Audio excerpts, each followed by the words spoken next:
quickly, I'm just going to give you guys a little bit of background information on Mark Bridger. So Mark Bridger was 46 at the time of April's disappearance, and he had been living locally to where she lived, so they were kind of neighbours. He was born in London in 1965. His father was a policeman. However, Bridger got into a lot of trouble with the police throughout his youth and kind of adulthood, really. Bridger had many criminal convictions throughout his life. He had convictions for theft, for firearm offences, for criminal damage, for driving without insurance, for assault, and for threatening behaviour. So what this kind of tells us is this guy was kind of known to the police. He was not afraid of the wrong side of the law. He'd obviously done, illegal things numerous times. He had a varied kind of work history. He worked in an abattoir, which is a slaughterhouse. He had worked as a lifeguard, as a mechanic, as a fireman at one point as well. So he had a very varied work history. And he was also the father of 6 children by 4 different women, and had been married once but had divorced his wife. So that kind of just gives you a little bit of information about kind of the person that Mark was. But other than that, there had been no prior kind of evidence that Mark wanted to harm a child. There was no other evidence really that suggested that. However, the police were still very interested in Mark as the main suspect for April's disappearance. So this is a very important aspect to the case, that whilst in police custody, Mark Bridger actually confessed. However, he confessed to probably being responsible for the death of April Jones. So he denied that he kidnapped her and murdered her, but instead his story was that he accidentally ran her over, and he was intoxicated with alcohol, and he was so shocked that he couldn't remember what he had done to her body. Now, this is what makes this case so unusual and so horrifying, that so quickly the killer, confessed. This is so rare, that rarely ever happens, even when there is like stone cold evidence that a killer has, done something. The killer normally just denies it until, they go to trial. However, Mark confessed to killing April. However, he denied responsibility. So whilst this was happening, the search, which was actually the biggest search for a missing person in the UK's history at that time, there were hundreds of volunteers, and the police force searching for April was massive.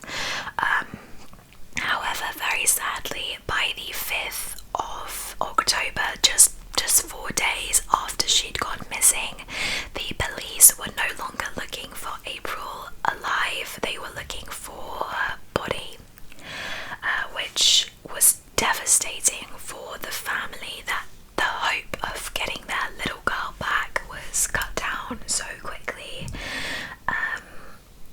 So in late March of 2013, so 6 months after April's disappearance, police stated that they were actually ending the search as a result of no evidence.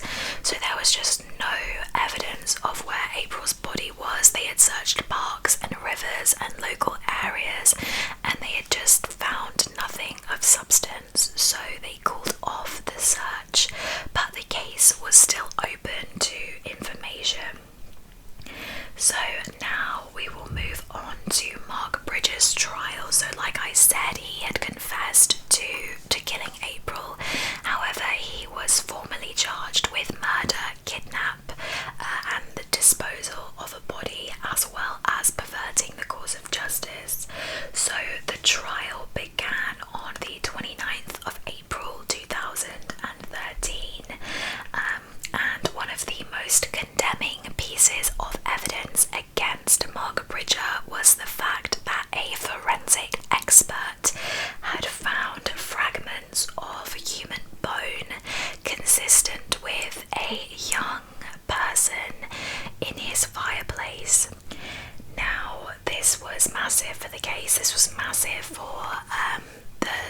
motivation, you know, for kidnapping and murdering April, and the jury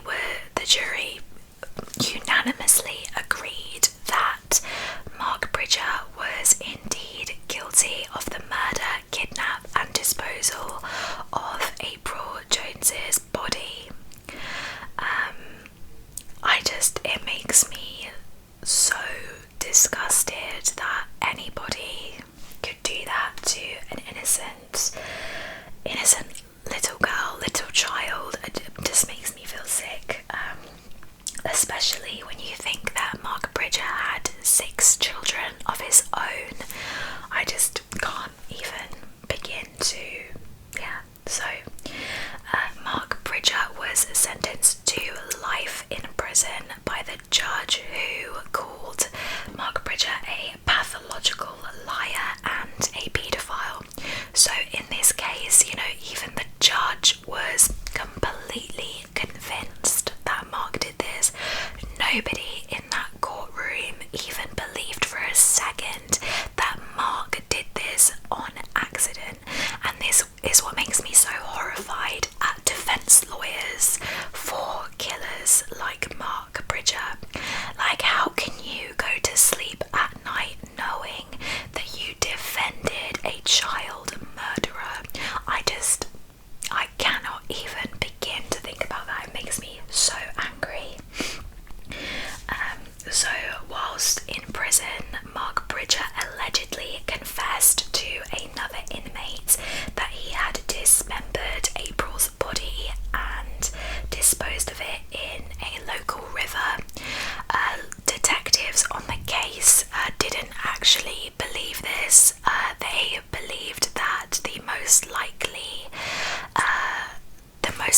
theory was that Mark Bridger had dismembered April's body, had burnt some in his fireplace and or a bonfire, and had kind of scattered parts of her in the woodland around his home. So he lived in a cottage with vast woodlands around it, and detectives just believe that he kind of buried parts of her. I'm sorry that this is so kind of gruesome. It makes me uncomfortable, but I just want to let you guys know, you know, what the facts were. And basically, her body had just been so destroyed, it would make finding her impossible. He completely obliterated that little girl. It's really horrific. One of the worst cases, I think, that I've kind of looked into. Anyway, so just a few weeks into his sentence, Mark Bridger was violently attacked by another inmate with a homemade shank. You get what's coming to you, I guess. They say, you know, in prison, people really don't like child killers. He also tried to appeal his sentence in December of 2013. You know, he still stood by the fact that he had killed her by accident. However, the case was dropped just a few days before it was due to be heard. I couldn't really find much information as to why the case was dropped. All I can assume is that his defense just thought there was no point. You know, that everyone hated this man. You know, he was a national villain. There was no chance that his sentence was going to be lessened. So on to the aftermath. So the official funeral for April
drill it into your children that they should never get in the car with anybody. April's mother really just wants to emphasize to parents to teach their children to never get into the car with anybody, even if it is a close relative or friend, without their prior consent, which I think is important. I'll tell you guys a little bit of a story about my own mum and me. My mum always says that she was worried about me when I was a child, because I would just talk to anybody. I would just be so happy walking off with people. My mum said that when we would go out to town or something, I would just walk up to people and start talking to them. I was just a very friendly child. I liked talking, I liked people, but it used to terrify my mother, and she said that she remembered sitting me down when I was about 5, and she said to me, "Libby, what would you do if a man asked you if you wanted to go see his baby kittens?" So when I was a child, I was obsessed with cats and kittens, and I just loved them. And she said, "So Libby, what would you do if someone asked you to get in their car so you could go and see their kittens?" And I said, "Yes, please." And my mum was just horrified, that I thought it was a lesson about manners and not a lesson about stranger danger. I thought she was testing my manners, whether I said please or thank you. But that just shows the mind of a 5-year-old. You are so easily led and so easily manipulated that it is dangerous, and any parent needs to tell their child, about this. Of course, April's mother came under fire for allowing April to be playing on the road at night. It was 7 o'clock, and it was October, which means it would be getting dark in England. And she stated that no child should be denied the right to be outside and be playing. Children need fresh air and they need to be children, but ensure they are safe, ensure they are close by your home, and ensure they know that they are not to go with anyone, even if that person is known to them. Create a password so your child can ask if a person asks them to come with them. So yeah, of course, Coral has come under a lot of fire for allowing April to be out on the road. I think she's gone through enough. I think she has spent years hating herself for allowing that to happen.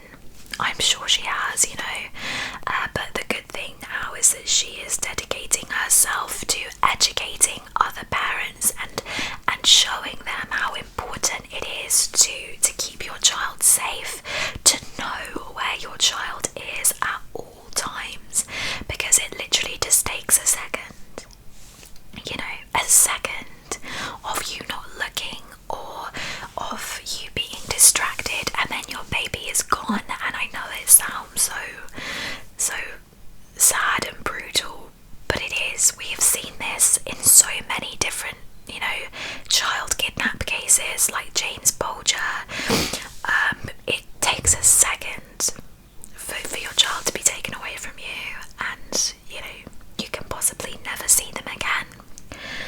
So yeah, I know that this case was really heavy, and I'm sorry if it's kind of, made you feel down. It definitely has for me, but it is important to kind of spread awareness of these things. But anyway, yes, I hope you guys liked the video. I hope you are enjoying True Crime Week. There will be another case tomorrow, of course. Let me know you are enjoying by giving this video a thumbs up. Leave me a comment down below. I love you guys, and I will see